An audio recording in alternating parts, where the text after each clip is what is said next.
The envelope was still on my kitchen table when I sat down with my coffee that Tuesday morning. I hadn't opened it yet. I'd been staring at it for 3 days. It had my son's handwriting on the front, my address, written in blue ink, slightly slanted the way he'd always written since he was a boy learning to hold a pencil. I remembered sitting next to him at this same table, guiding his small hand across lined paper, telling him to slow down, to be deliberate, to make each letter mean something. He never listened about that either. I picked up my mug and looked out the window instead. The oak tree in the backyard had finally lost its last few leaves. November, in Indiana, does. That strips everything down to the bone so you can see exactly what's standing and what isn't. I'd been doing a lot of that kind of seeing lately. My name is Gerald. I'm 63 years old. I spent 31 years working as a civil engineer for the county. Showed up every morning before the sun did, and retired 4 years ago with a pension that isn't lavish, but is honest. My wife, Patricia, passed 8 years ago from a heart condition that came on faster than either of us expected. We had 30 years together. We had one son. I used to think that was enough. One good son was enough. I set the mug down. I picked up the envelope. I put it back down again. Let me start from the beginning, because I think you need to understand what kind of man I am before you understand what happened, and more importantly, why I did what I did at the end. I am not a dramatic person. I do not make scenes. I do not send long text messages full of accusations. When something bothers me, I get quiet. I get methodical. Patricia used to call it my engineer brain. I look at problems as systems. I trace every failure back to its source, and I fix things properly the first time, or I don't touch them at all. I mention that because what I did in October, what I set in motion, quietly, over the course of about 3 weeks, was not an act of rage. It was the most deliberate thing I've ever done in my life. More deliberate than the day I proposed to Patricia. More deliberate than the day I signed my retirement papers. I need you to understand that. My son is 34. He married his wife 6 years ago. She's a pleasant enough woman. I've never had a problem with her personally. They have 2 children, my grandchildren, who I adore completely and who have done nothing wrong in any of this. Their kids are 7 and 4 years old, full of noise and energy, and the particular kind of chaos that makes an old house feel like a home again for a few days. That's important to remember, too, because when the story gets hard, and it does get hard, those 2 kids are why I had to be careful. Why I had to be surgical about this, instead of just blowing the whole thing apart. After Patricia died, I threw myself into work for 2 more years before I retired. Then I threw myself into the house. I rebuilt the back porch. I redid the kitchen floors. I planted a garden that Patricia had always wanted and never had time for. I kept busy, because busy is how people like me survive grief. My son called every Sunday back then, every single Sunday, without fail, at 7 in the evening. We'd talk for 40 minutes or so, the kids, his work, football, whatever. It was a ritual. I looked forward to it more than I ever told him. Then he and his wife bought a house in Colorado. A big house. Beautiful, I'm sure, though I've only seen pictures. 3 bedrooms, a finished basement, a yard that backs up to a nature preserve. They stretched for it. I knew that from the beginning. I could see it in the way my son talked about the mortgage, that particular combination of pride and anxiety that sounds like a man holding his breath underwater. I didn't say anything. A man has the right to reach for things. The Sunday calls became every other Sunday. Then, once a month, I told myself it was fine. Busy people, young family, long days. I told myself that a lot of things were fine. The first time my son called me asking for money was about 14 months after they bought the house. Not a Sunday. A Wednesday afternoon. He said the furnace had gone out and the repair was more than they had in savings right now, and could I help, just temporarily? He'd pay it back. $3,800. I transferred it before dinner. I didn't make him feel embarrassed about it. I know what it's like to be stretched thin. I know what it's like to own a house that decides to cost you money at the exact wrong moment. I sent it, and I told him not to worry about paying it back. Consider it a gift. He thanked me. He said I was the best father in the world. He said he didn't know what he'd do without me. I believed him when he said it. 4 months later, February, The middle of a cold week, he called again. My daughter-in-law had needed a procedure. Out-of-pocket costs, after insurance, were around $2,200. Could I help? I transferred it by the end of that call. June. My son's car needed transmission work, $4,100. I sent it. August. School enrollment fees for my older grandchild, private school, which they had chosen, which I had some quiet thoughts about, but kept to myself. $1,700. I sent it. By October of that first year, I had given them somewhere close to $12,000. And I want to be honest with you. I didn't keep a ledger. That wasn't who I was yet. I was just a father helping his son, the way fathers do, the way my own father would have helped me if he'd had the means. The money was mine to give. My pension is mine. The savings Patricia and I built together over 30 years are mine. I get to decide what I do with them. But something was shifting in me, slowly. The way ground shifts in winter, not dramatically, not all at once, just settling into a new position that you don't fully notice until you try to stand where you used to stand and find the floor has moved. The calls stopped being monthly. They became what I can only describe as need-based. Not enough contact in between to feel like a relationship, but reliable contact whenever something needed funding. I started keeping a ledger, not out of resentment. Out of that engineer instinct, when a pattern starts forming, you document it. You get precise. You don't assume. You look at the data. The data was not ambiguous. Between that first furnace call and last spring, I had transferred a total of $31,000 to my son and daughter-in-law in roughly 22 months, spread across 8 separate requests. I had been to visit my grandchildren twice in that entire period, both times because I drove myself there, bought my own flight when the drive got too hard on my back, and stayed in a hotel because the guest room was, as my daughter-in-law put it, in the middle of being redone. It was being redone both times. I visited, 14 months apart, which I noted and filed away. Last spring, my son called me on a Thursday evening, not a Sunday. Thursdays were apparently becoming the preferred day for this type of call. He told me he had some exciting news. His in-laws, my daughter-in-law's parents, who live in Scottsdale, had invited the whole family on a European cruise. Mediterranean itinerary, 2 weeks. Barcelona, Marseille, Rome, Athens, Dubrovnik. The in-laws were covering the cost of the cruise itself as a gift. My son said it was a once-in-a-lifetime kind of trip and they were really looking forward to it. I said that sounded wonderful. I meant it. Then he said, there were costs the in-laws weren't covering. Flights from Denver to Barcelona and back. Airport hotels on either end. Excursion fees at each port, because those weren't included in the cruise. Souvenirs, he laughed a little when he said that, as if he knew how it sounded. Spending money for 2 weeks. He'd done the math, and it was coming out to around $8,300 that they didn't currently have. Could I help? I was quiet for a moment. I want to tell you about that moment, because it was the first moment where something in me changed positions in a way that wasn't subtle. Something moved from one side of a scale to the other. I felt it physically, somewhere in my chest. I asked him if he'd thought about talking to his in-laws about covering a bit more, since they were the ones organizing the trip. He said he didn't want to put them in an awkward position. I thought about the furnace, the medical procedure, the transmission, the private school, the $31,000. I thought about the guest room that was perpetually being redone. I thought about the Sunday calls that had become Thursday calls, that had become nothing calls. I said I'd think about it and let him know. He said okay. He was quiet in a way that communicated that he'd expected a different answer. We hung up. I sat in my kitchen, this same table, and I thought carefully for a long time.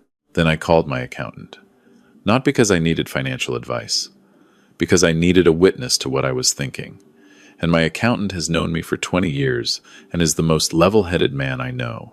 I told him what had been going on, the full picture, all of it. He was quiet for a while. Then he said, Gerald, you're not describing a son with bad luck. You're describing a pattern. I told him I knew. He asked me what I wanted to do. I told him I wasn't sure yet, but I wanted to start documenting everything formally. Every transfer, every date, every stated reason. I wanted it all organized and time-stamped and clear. He said he could help me with that. I called my son back the next day and told him I'd help with the trip. I transferred $8,300. I didn't make him feel bad about it. I didn't attach conditions. I said I hoped they had a beautiful time and that I wanted to hear all about it when they got back. He thanked me. He said I was incredible. He said I was the best. The trip was scheduled for August, 3 months away. I spent those 3 months doing 2 things simultaneously. First, I continued being exactly the father I had always been. I called my grandchildren on their birthdays. I sent a care package to my older grandchild at the start of the school year. When my son texted me pictures of them at the Denver Zoo one weekend, I responded warmly and asked questions. I was present. I was consistent. I gave no indication that anything was different. Second, I documented everything. Every transfer, going back as far as I could reconstruct, with bank records to support each one. I organized it by date, by amount, by the reason given. My accountant helped me verify the numbers. I also, quietly and without telling anyone, made an appointment with my estate attorney. I told her I wanted to review my will. I told her I had some concerns I wanted to address. She listened to everything. She is a careful woman, precise in the way that good professionals are precise, and she did not rush me or editorialize while I talked. When I finished, she said, "You've been very clear about what you want. Let's make sure the documents reflect that exactly." We spent 2 meetings getting it right. I signed the updated documents on a Thursday in July, a Thursday, which I noticed with a kind of grim humor, and my attorney filed everything appropriately. Then I waited. August came. My son's family flew to Barcelona. I know because my daughter-in-law posted about it on social media. I don't have an account myself, but my neighbor Janet, who is 71 and sharper than most people half her age, had mentioned that my daughter-in-law had posted photos before. I asked Janet if she'd be willing to show me, and she did, sitting at her kitchen table over coffee. The photos were beautiful. My daughter-in-law in a sundress on the Barcelona waterfront. My son with a sangria at an outdoor cafe, smiling broadly. My grandchildren in tiny life jackets on a boat excursion in Dubrovnik. The bluest water I've ever seen behind them, both of them grinning with their arms out like they were flying. My grandchildren looked like they were flying. I looked at those pictures for a long time. My grandchildren had done nothing wrong. I want to be clear about that. They didn't plan any of this. They were just kids on a boat in the Adriatic Sea, and that was beautiful, and I was glad they had that moment. I closed the laptop and thanked Janet and drove home. 2 weeks later, my son called. A Thursday. He said the trip had been incredible. He said the kids still talked about the boat in Croatia every single day. He said my daughter-in-law was already trying to plan a follow-up trip to Portugal with her parents next year. I said that sounded lovely. Then he said he needed to talk to me about something. I said of course. He said that they'd come back from the trip to some financial stress. He said there had been some unexpected costs at the end, he didn't specify what, and that they were short on their mortgage payment for October and some other bills. He said he hated to ask, but he needed some help. I asked him how much. He paused. Then he said $30,000. He said it in the particular way people say large numbers when they've practiced saying them slightly too fast, as if momentum might carry it past the moment of impact. He followed it quickly with an explanation about a property tax payment that had come due, and something about his daughter-in-law's mother needing some help too, and an issue with the basement, the same basement that had been finished when they bought the house, which I had seen with my own eyes in the listing photos they'd sent me, and he talked for about 3 minutes without taking a breath. I let him finish. Then I said, "I need to think about this. I'll call you back." He said, "Okay." I said, "Can you come out here this weekend? Both of you? Bring the kids? I haven't seen them in 4 months. We can talk in person." He hesitated. He said his daughter-in-law had some things going on this weekend. I said, "Next weekend then." Another hesitation. He said he'd check. I said, "I'd really like to see my grandchildren. It's been too long." He said he'd make it work.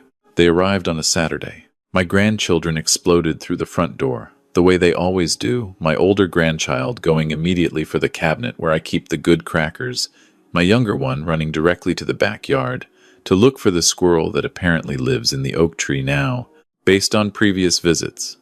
I stood in the doorway of my kitchen and watched them, and felt something so complicated in my chest that I can't name it even now. My son and daughter-in-law came in behind them. They looked good, tanned from the trip, relaxed, in the way that people who have recently had a vacation are relaxed, the world still soft around the edges. We had lunch. We talked about the cruise. My son showed me photos on his phone, real photos now, not Janet's laptop, close-up and personal. My grandchildren interrupted constantly to add their own commentary. My younger one had apparently become very attached to a dolphin they'd seen from the ship in the Mediterranean, which they described in extensive detail and with tremendous authority on dolphin behavior. After lunch, the kids went outside. My daughter-in-law started to clear the dishes. I asked her if she'd mind giving my son and me a few minutes. She looked at my son. Something passed between them quickly, a flicker, a private signal. She said of course, and took her coffee to the living room. My son sat down across from me at this table. I didn't say anything at first. I got up and went to the counter and picked up a folder I had left there, and I brought it back to the table and set it down between us. Not open, just there. He looked at it. I said, "I want to show you something before we talk about money." He nodded. He was watching my face carefully. I opened the folder.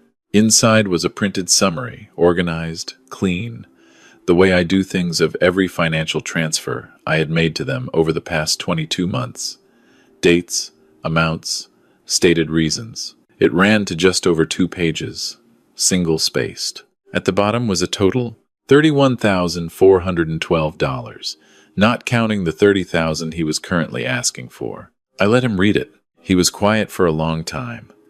I watched him go through the pages. I watched his face change, not dramatically, not with the kind of expression that makes a good movie scene, but subtly, the way a landscape changes as a cloud moves across the sun. He said, "Dad, I didn't realize it had added up to that much." I said, "I know." He said, "You know we're going to pay it back. We've always said that."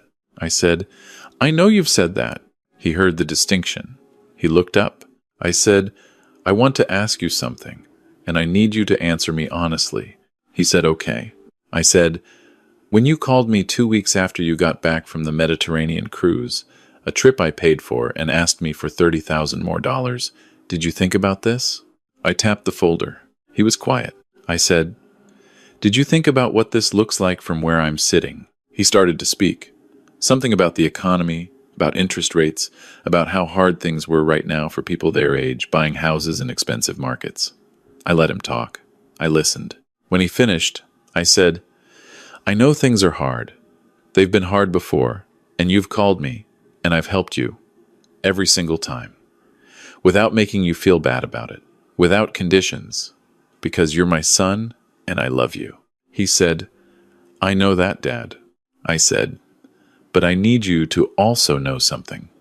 I need you to understand that love has never been the question here. The question is whether what's happening between us is actually a relationship, or whether it's something else." He asked me what I meant. I said, "You haven't visited me in 4 months.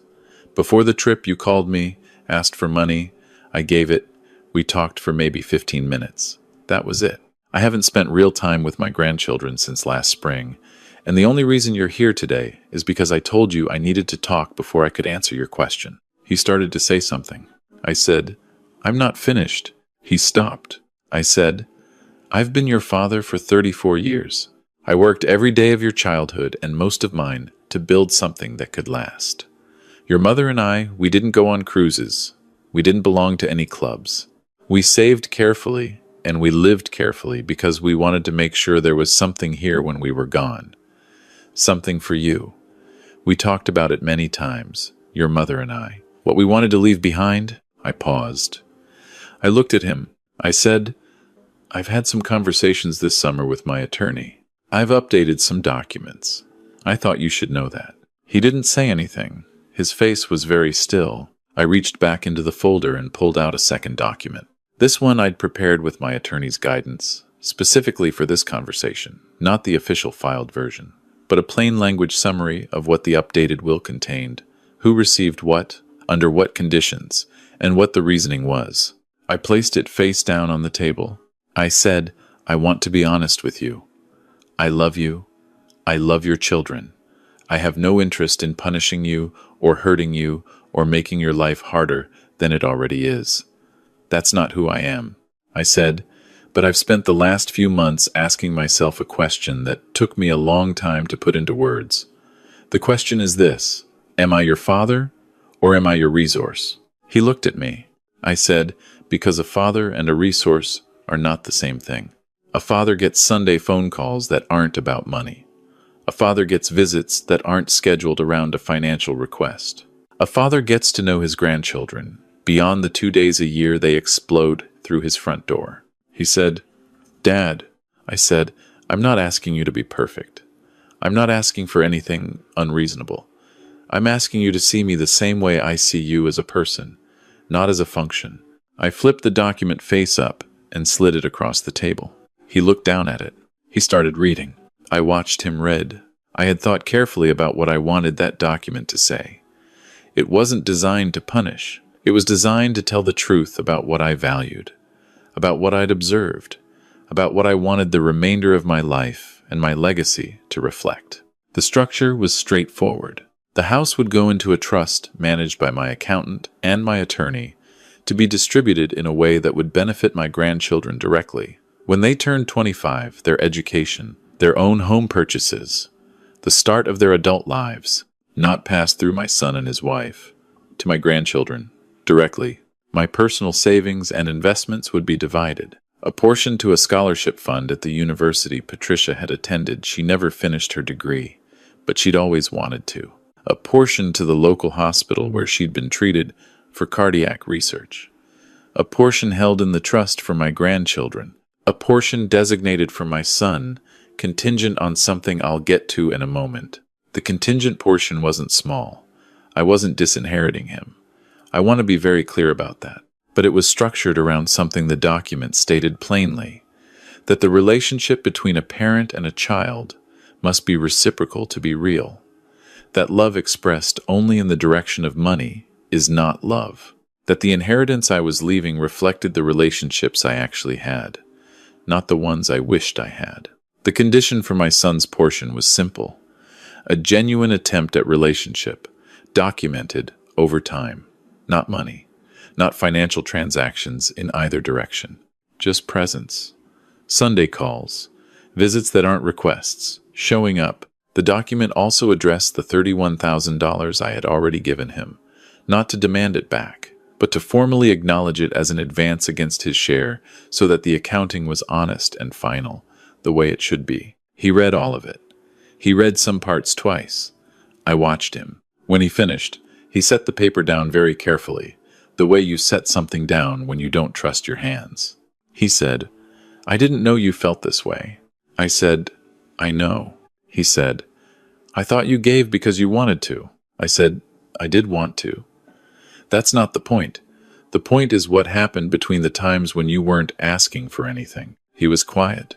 I said, do you remember the last time you called me on a Sunday? Not about anything, just to talk? He didn't answer, which was its own answer. I said, I do. It was 14 months ago. You called to tell me you'd taken my older grandchild to a baseball game and my grandchild had caught a foul ball. You called because you were happy and you wanted to share it. That's the only Sunday call in the last 14 months that wasn't connected to a need. He looked down at the table. I said, I've thought about your mother a lot this year.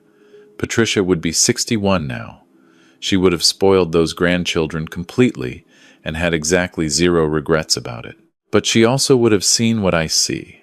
She would have said something sooner. She was always braver than me about the hard conversations. He didn't look up. His jaw was working the way it does when he's trying not to cry. He's done that since he was small. I said, I'm not handing you this to hurt you. I'm handing you this because I'm 63 years old, and I would like whatever years I have left to contain a real relationship with my son. Not a transactional one, a real one. This, I gestured at the document, is what happens if that's not possible. But it doesn't have to be what happens. He looked up at me then. His eyes were red. He said, I've been selfish. I know that. I've told myself stories about why it was okay, why you didn't mind, why you had plenty and it wasn't hurting you. I've told myself a lot of things. And I think I believed them because believing them was easier than looking at what I was actually doing. He said, I didn't think about what it cost you. Not the money. I mean the other thing. The other cost. I said, I know. He said, Mom would be ashamed of me. I said, I don't think shame is useful here. I think honesty is useful. And you're being honest right now, and that matters. He looked at the document again. He said, the part about the grandchildren, the trust, I think that's right. I think that's the right thing. I actually think that's better. I said, I hoped you'd see it that way. He said, I don't know if my wife... He stopped himself.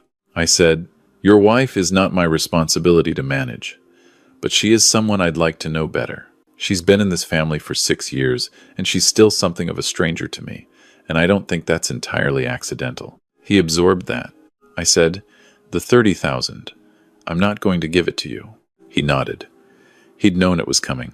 I said, not because I can't, because it's not what either of us needs. What I can do is help you make a plan. A real one. Not a transfer, a plan. I can sit down with you and your wife and look at your actual budget and help you think through this systematically. I spent 31 years solving structural problems for a living. A budget is a structural problem. He almost smiled. It was a complicated almost smile, the kind that's mostly grief with a little something else underneath. He said, you'd do that? I said, I'll do that instead of the 30,000. Yes. He said, okay. He said it quietly, without negotiating, which told me more than anything else had. I said, I want to start over. Not pretend the last 2 years didn't happen. Just start over from here. Real calls, real visits, real relationship, and we'll see. He said, I want that too. I said, prove it, not to me, to yourself. That's the only proof that counts. My daughter-in-law came in from the living room then, not because she'd been listening, I don't think, but because the natural rhythm of the afternoon had pulled her back. My older grandchild came in behind her, crackers in hand, making a direct case for why dessert should be served immediately and in large quantities. My daughter-in-law looked between us. She read the room the way women often do, quickly, accurately, without asking for an explanation. She sat down at the table. She said, whatever happened in here, I want to know about it. My son said, Mom's will. She said, his. He said, his. Dad updated it. He showed me. She looked at me. I pushed the document across to her without saying anything. She read it more quickly than my son had. She's always been efficient. I'll give her that. When she finished, she sat with it for a moment. Then she did something that surprised me. She said, this is fair. My son looked at her. She said, Gerald, this is fair. I want to say that out loud. I think I let something happen in this family that I should have caught. I got comfortable with a version of things that wasn't right, and it was easier not to look at it directly. I'm looking at it now. She slid the document back to me. She said, the trust for the kids is actually better. For them, it's better. And the condition about relationship, she said the word carefully, as if it had weight, that's fair too. I said, I didn't want to do this to wound either of you. I want to be clear about that. She said, I know. She said, I'm going to do better. I said, I believe you. My older grandchild, who had been standing in the doorway this entire time with crackers, said with tremendous authority, can we have dessert now? I looked at my son. My son looked at me. Something passed between us that was old and deep and complicated, and maybe the beginning of something that could be okay. I said, yes. Yes. We can have dessert now. I made ice cream sundaes. My younger grandchild wanted extra hot fudge and got it. My older grandchild arranged the toppings by color, which I had not seen before and found quietly magnificent. My daughter-in-law sat at my kitchen table and asked me about Patricia.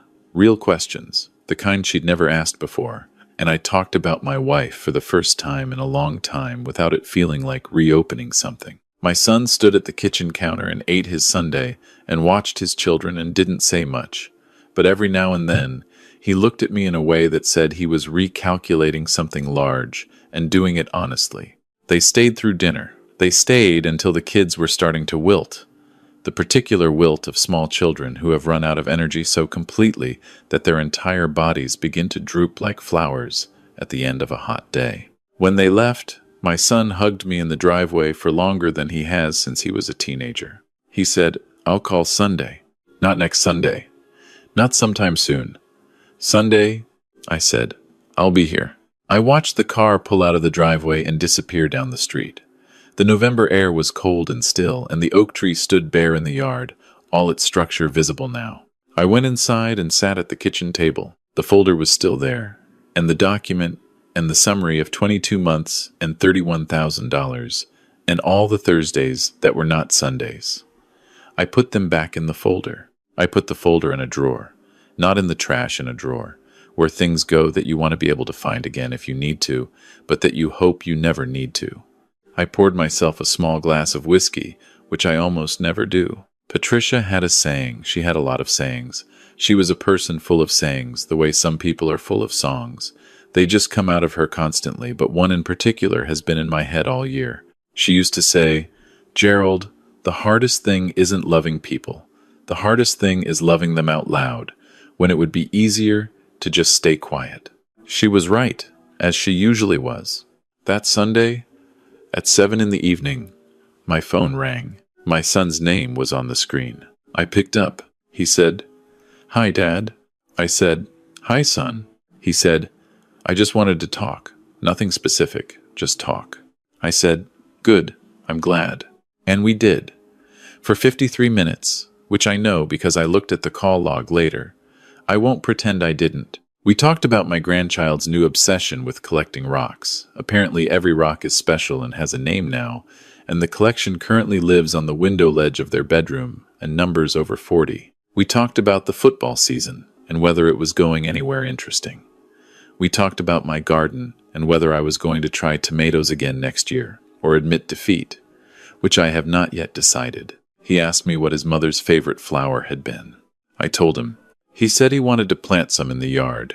I told him the best month to do it and which varieties were hardiest in Colorado winters. He wrote it down. I heard him writing.